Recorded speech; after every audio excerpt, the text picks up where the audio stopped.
Okay, hello friends. How is it going? Trying to just make sure I'm actually live. Okay, looks like I am. Okay, cool. All right, so hello friends. Oh, so yeah, let me just fix my hair. Yeah, that's better. Yeah, I probably need to get a haircut soon because it seems to be going. So, hi, how are you? My name is Aisha. I am based in London. My pronouns are she and her. Uh, when you join, tell me where you're joining from. But today I would like to talk about sponsoring Black women, especially in the workplace. So it's going to be a fun topic, hopefully. So pop your questions in the chat as you join. Tell me who you are. Tell me where you're joining from. And yeah, let's see how it goes. Okay, so first things first, mentorship and sponsorship often get conflated. So, mentorship is all about giving advice, it's normally private, one to one sort of setting, and sponsorship is about basically putting your money where your mouth is. This is what I always say. So, it's about giving the advice, but also the public support. So, mentorship is private, and sponsorship is all about being public. And I was looking at an article earlier today by Stephanie Bradley Smith, and she talks about, the fact that sponsorship is the act of using one's social capital to propel the career advancement of an individual who is commonly referred to as a protege. And that was really interesting. And I thought it really captured what a sponsor is. And I just feel like people are very comfortable giving advice to Black women in private, but not as comfortable publicly supporting us. And I think that is a whole other thing. And I did a post about this earlier on LinkedIn this week, talking about that, saying that, Black women don't just need more mentors, we actually need more sponsors. So people willing to publicly talk about us, advocate for us, and stuff. Oh, I see there's a comment in the chat. Hello, hello. All right, so we've got Austin, Texas in the building. Hello, Marissa. Hope I've said your name properly. And we've got Peter in the Netherlands. Hello. Oh, I love. Well, I've only been to Amsterdam, so I can't say the Netherlands, but I love Amsterdam. Hello. Whenever I'm there, I just have so many pancakes and I just eat so much. I love to eat. So thanks for joining. Let me know if you have any questions. And hello, Dr. Fevronia. I think I've said that properly. I think your name is Greek. Yeah, I love a Greek name. Hello. Okay, cool. So back to what I was saying. So I did a post about this on LinkedIn earlier this week, and I was saying how, Black women need people who are going to talk about us in meetings, advocate for us, and not just give us advice in private.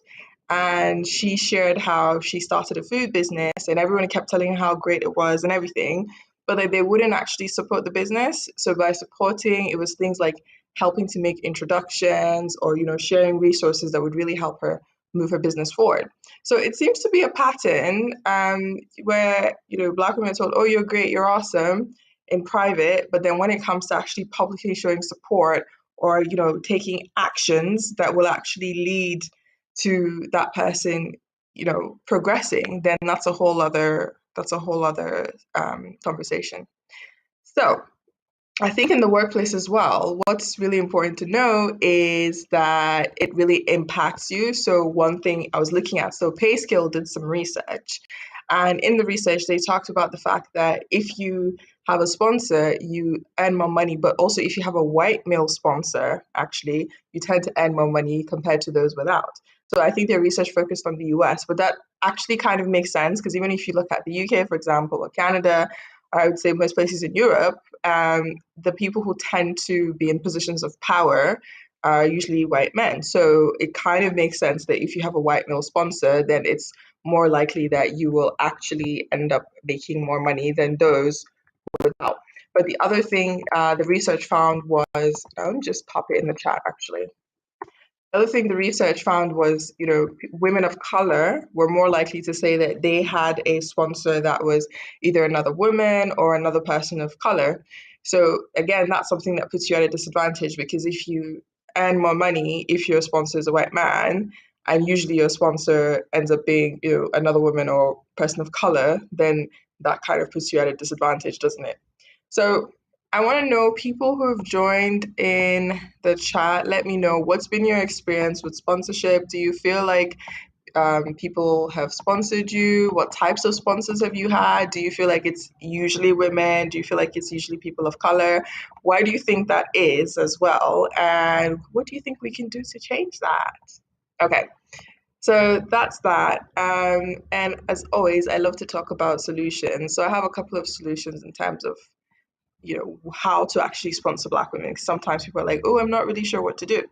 So first thing is look for people that are not within your immediate circle. So don't just try to sponsor someone maybe who's like one level down.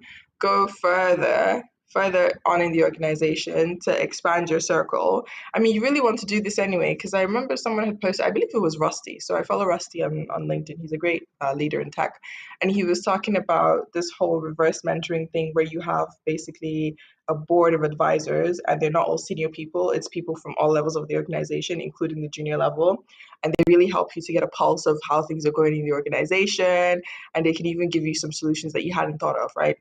So similar to that. So reaching further down in the organization, expanding your circle, and like getting to know people that you wouldn't normally go for lunch with and have a chat with. So there's that. But how to actually sponsor Black women in the workplace. So one way you can do that is actually advocating for Black women. So when it's time to assign people to all those brilliant projects, those projects, not the busy projects, because sometimes some projects don't actually really help your career. It's just busy work and it's work that nobody else wants to do. So you just get stuck doing it. So I'm not talking about those projects.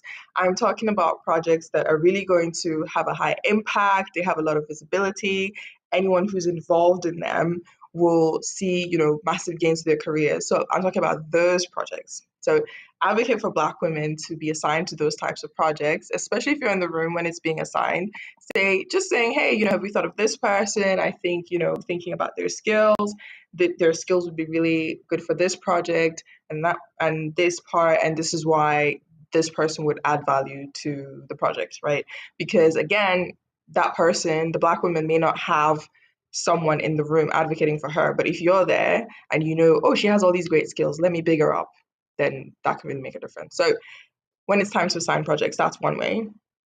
Second way is promotions. So a lot of companies, what they do in terms of promotions is there'll be like a committee or some sort of panel. So to decide on promotions, right? So it's usually people, a cross section of people, normally senior leadership, sort of making decisions on who's getting promotions, right? So speak up. So if you notice you have a whole slate of people that have been put forward for promotions, and you notice that, oh, there's actually no Black women on the list, and you have Black women in your company, well, if you don't, then that's a different story. Then you need to point out the elephant in the room and say, why do we not have any Black women at all in the company? That's a whole other conversation. But let's say you have Black women in your company and they're brilliant, and then promotion time comes up and you don't see their names on the list. Then you can ask the question, oh, why don't we have these people on the list? Why don't we have these women on the list? That's one way to do it. But then if you do see that they are on the list, then advocate for them to actually get the promotion, because sometimes it can just take like one person saying one thing and then the whole conversation is derailed and all of a sudden this person doesn't get their promotion, or like really really tiny things that are picked on.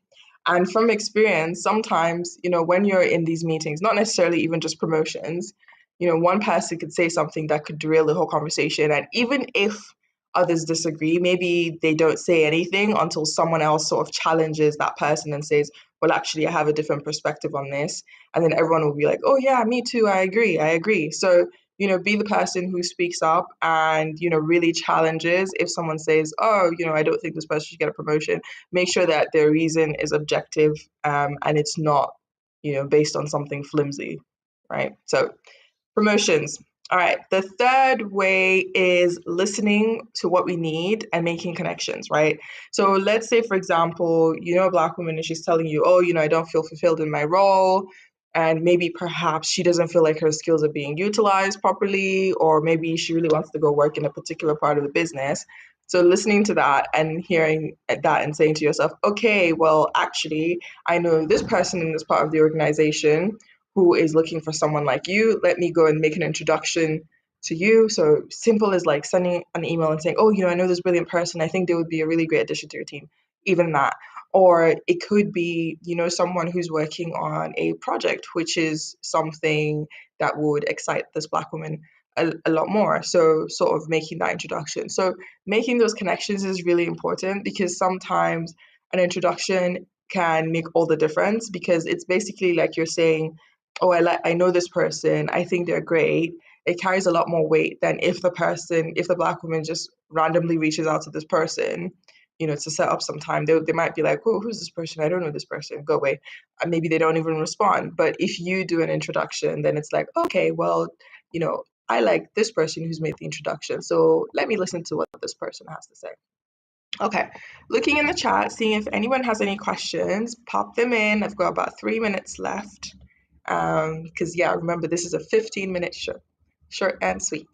Okay. So I've talked about 3 things. So assigning Black women to be part of key projects, promotions, and I've also talked about making connections. So that's in the workplace. So if we step away from the workplace for a little bit, so there's 2 ways that you can support Black women outside the workplace, because yes, DEI inclusion, being an ally to Black women doesn't just stop in the workplace. Yes, we do spend most of our time in the workplace, but there are other ways you can support. So one way you can do it is supporting Black female content creators. So creating content takes a lot of time, like those engaging social media posts, whether it's those articles, whether it's videos, whether it's like resharing content and giving insights. All of that takes time. And it takes a lot of time. So if you want to support Black women, support Black female content creators. So donate. So even if it's like $2, £2 a month, a lot of them have like Patreon or, PayPal links where you can support them, or they might have some sort of ongoing subscription or something like that. So just donate and support as much as you can, because no matter how little it is, it just helps, because then they feel like, oh, someone's actually paying attention and, cared about this enough to actually donate, not just saying, oh, I really love your resources. It's like, okay, if you have the money, give some of it. Second way to support Black women is supporting Black female-owned businesses. So if you know someone who's like a speaker or like a consultant and you work at a company and, they're looking for someone to speak about, and not only DEI, because this is another thing. So there's a lot of Black people that are experts in a world of different topics, not just DEI.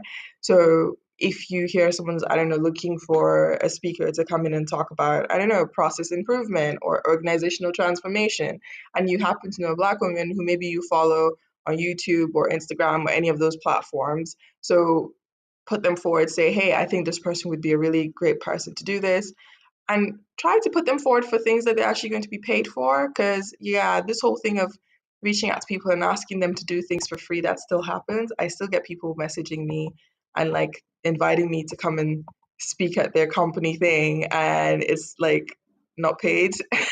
And I think to myself, I don't know about that. It even happened during Black History Month here, and I was like, so help me wrap my head around this. You want me to come and speak for Black History Month for free?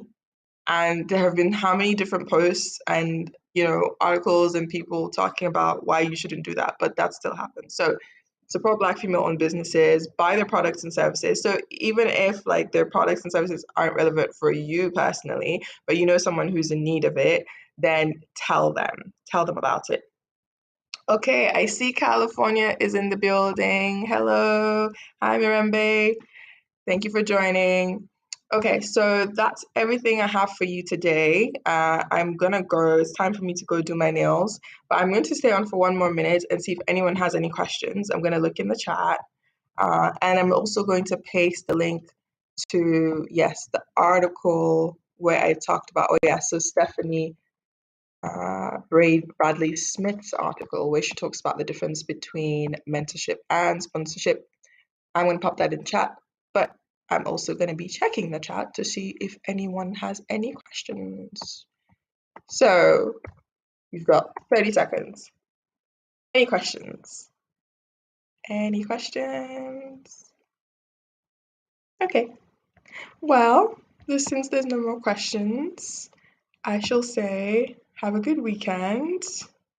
And yes, subscribe to my YouTube channel. So I have I think 17 subscribers, and I started my channel a couple of weeks ago.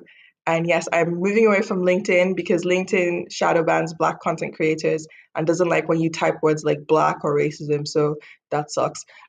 So yeah, follow me on YouTube. I'm going to be more active on here. So thank you for joining and have a good weekend. Bye. Oh, wait. Marissa has a question. Do you have any recommendations on readings for mentorship? Huh. So I think I understand your question. So are you asking books that talk about mentorship? None that come to mind.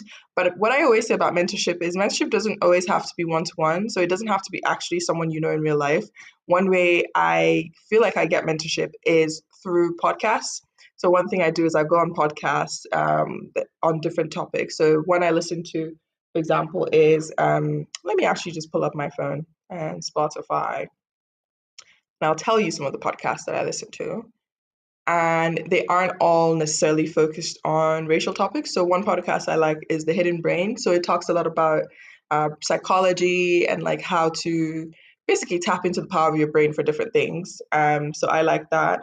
And there's another one called Brown Ambition. So with that one, they talk about finances.